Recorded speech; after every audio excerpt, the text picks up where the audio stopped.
اگر میاں بیوی خوش ہوں گے تو گھر خوش ہوگا، دو خاندان خوش ہوں گے، رشتہ داری کے اندر حسن پیدا ہو جائے گا۔ لیکن اگر میاں اور بیوی کے باہم تعلق ٹھیک نہیں ہوں گے تو گھر برباد ہو جائے گا، اولاد کی تربیت خراب ہو جائے گی، دو خاندان برباد ہو جائیں گے، رشتہ داری کا تعلق کمزور ہو جائے گا۔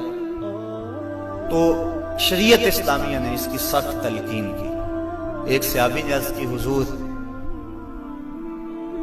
بیوی کا حق کیا ہے؟ ما حق المرأة علی الزوج، عورت کا حق خامد کے اوپر کیا ہے؟ تو حضور علیہ السلام نے فرمایا کہ جو آپ کھائے وہ اس کو کھلائے۔ یعنی یہ نہیں ہے کہ میاں اور بیوی کے کھانے میں اور ان کی غذا میں فرق ہو، جس طرح کا کھانا خود کھائے اس طرح کا اپنی بیوی کو کھلائے۔ اور دوسرا فرمایا کہ جس طرح کا خود لباس پہنے اس طرح کا اپنی بیوی کو لباس پہنائے۔ تیسرا حق حضور علیہ السلام نے یہ بیان فرمایا کہ تو اس کے چہرے پہ نہ مارے، گھر میں 100 شکر رنجی ہو جاتی ہے، ولا یضرب الوجہ، چہرے پہ نہ مارے۔ آقا کریم علیہ السلام نے فرمایا لا تضربوا اماء اللہ، اللہ کی لونڈیوں کو مارو نہ، منع فرمایا گیا۔ بعض مرد اپنی حاکمیت جگانے کے لیے، اپنے تغلب کو ظاہر کرنے کے لیے عورت پر تشدد کرتے ہیں اور سمجھتے ہیں کہ یہ ہم نے بڑی بہادری کی ہے۔ یہ کوئی اچھا کام نہیں ہے وہ جو اس نے کیا ہے، شریعت نے روکا ہے، منع کیا ہے۔ عورت مارنے سے درست نہیں ہوگی بلکہ معاملہ اور خراب ہو جائے گا۔ عورت کو بارے میں حضور نے ارشاد فرمایا یہ ٹیڑھی پسلی سے پیدا کی گئی ہے، اگر اس کو بالکل سیدھا کرنا چاہو گے تو یہ ٹوٹ جائے گا، اور اگر تم جو ہے وہ کوشش نہیں کرو گے تو ٹیڑھی کی ٹیڑھی رہے گی۔ اس لیے اس کی اصلاح کی کوشش بھی کرو، لیکن یہ تصور کہ بالکل درست ہو جائے۔ عورت کی کچھ چیزیں عورت کا حسن ہے۔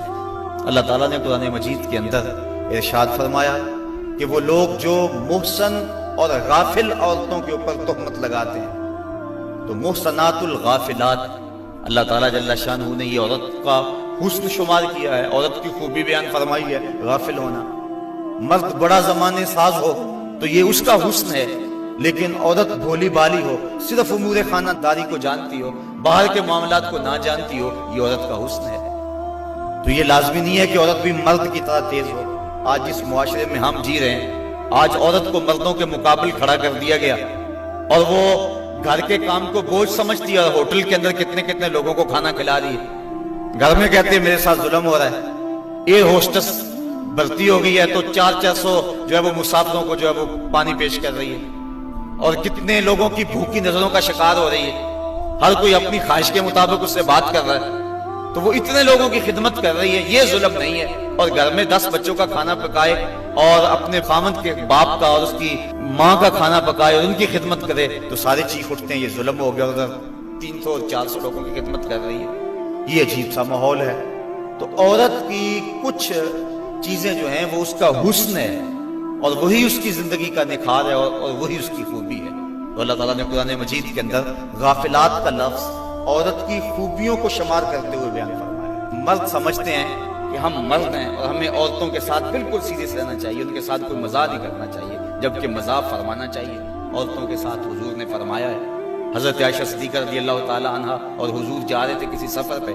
حضور کی عادت یہ تھی جب قافلے میں ہوتے، سفر کرتے تو سب سے پیچھے ہوتے، تو قافلہ تھوڑا سا آگے چلا گیا تو حضور نے فرمایا عائشہ دوڑ نہ لگائیں۔ عرض کی ہاں ٹھیک ہے۔ حضرت عائشہ صدیقہ رضی اللہ تعالیٰ عنہ کہتی ہیں کہ میں پتلی دبلی تھی، میں اپنے پاؤں سے آگے نکل گئی۔ یہ لفظ کہ حضرت عائشہ صدیقہ نے یہ نہیں کہا میں حضور سے آگے نکلی، بلکہ ادب کا یہ عالم ہے، کہا میں اپنے پاؤں سے آگے نکل گئی۔ خیر معاملہ ختم ہو گیا، کافی عرصہ بیت گیا۔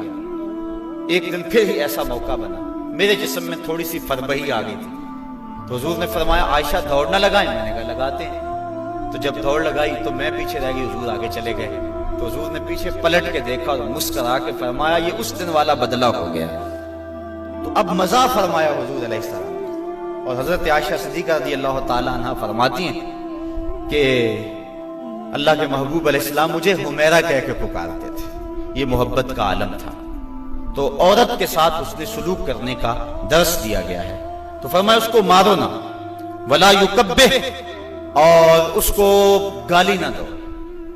عورت کو گالی گلوچ کرنا یہ کوئی اچھی عادت نہیں.